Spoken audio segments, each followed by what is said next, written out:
All right, joining us now, former British Prime Minister Tony Blair joins the table. Good to see you. Yeah, good to see you, Megan. It's always great to have you here. Anything going on in Britain? No, nothing. You could let us in on. No, everywhere you go in the world today, and if politicians get together, there's a sort of conversation that's a kind of competition as to whose politics is crazier.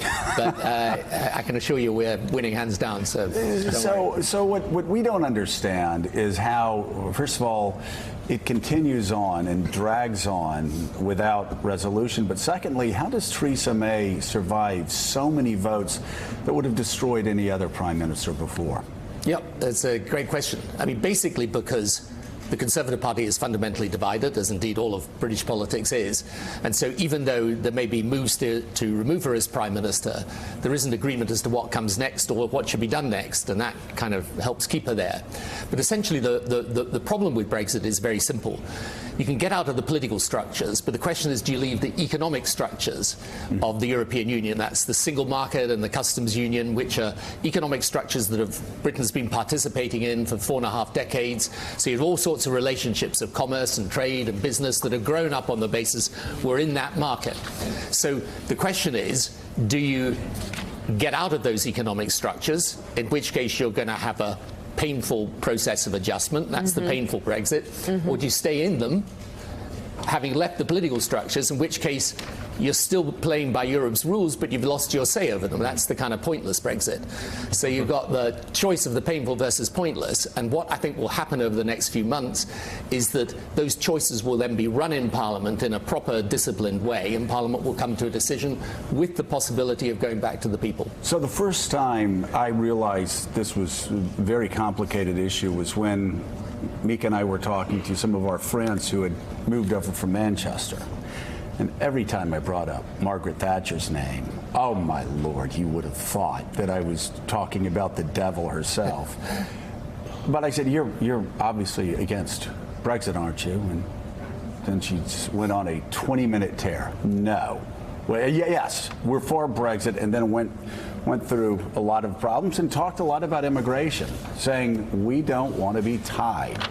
You know, we want to control our own destiny and not have the EU tell us how we control our borders. Is there no way, I take it, there is absolutely no way to divide the immigration question from the economic question? Yeah, so it's like politics everywhere in the West. It's being driven by cultural questions, mainly around immigration, and economic questions, which are communities and people who feel they're casualties of globalization, not beneficiaries of it.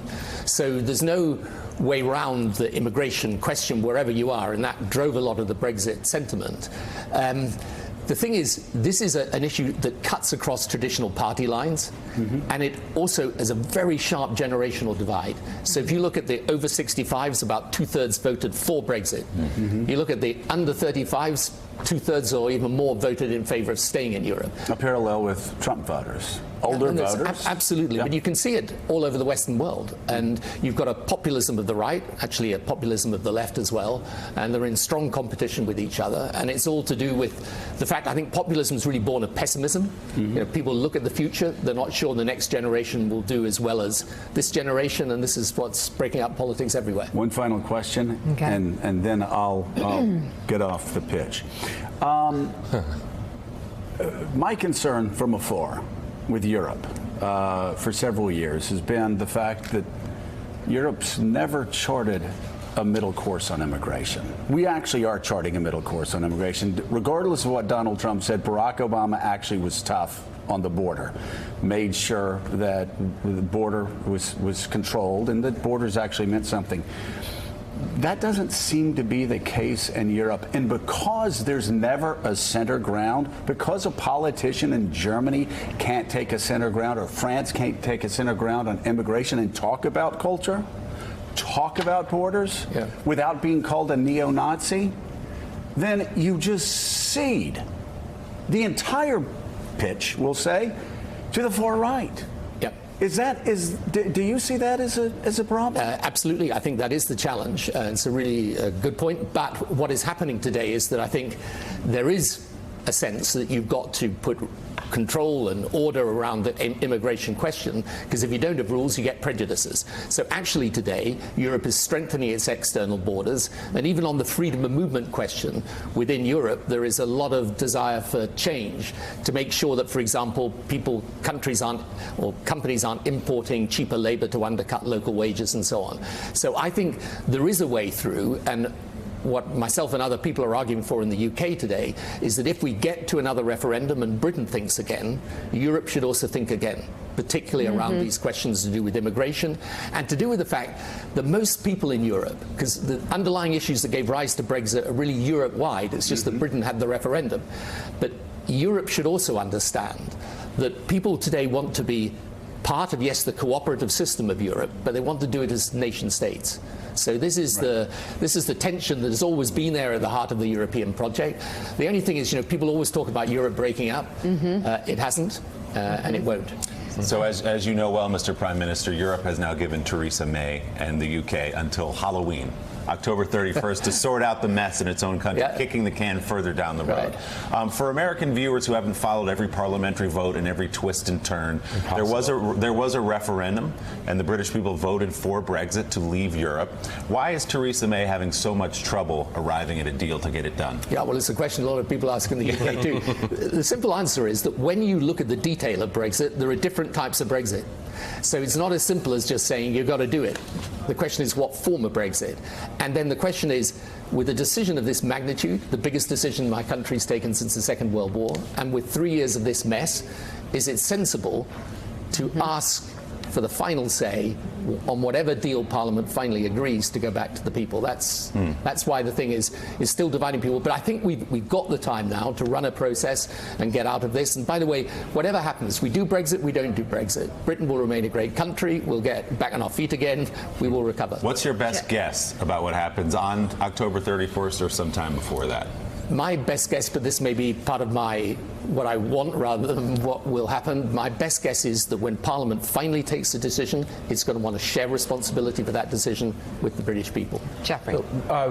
We're experiencing globally a rise or a re-rise of tribalization. Right? You talked about older voters. How do you ameliorate the fears of people who are feeling culturally dislocated? Or is this just a process of getting older? I mean, this is a universal situation. We have this in the United States, but I'm wondering how you convince people that the end is not nigh. Yeah, well, this is the question that's gripping Western politics everywhere. I think you've got to deal with both aspects, which are the cultural and the economic.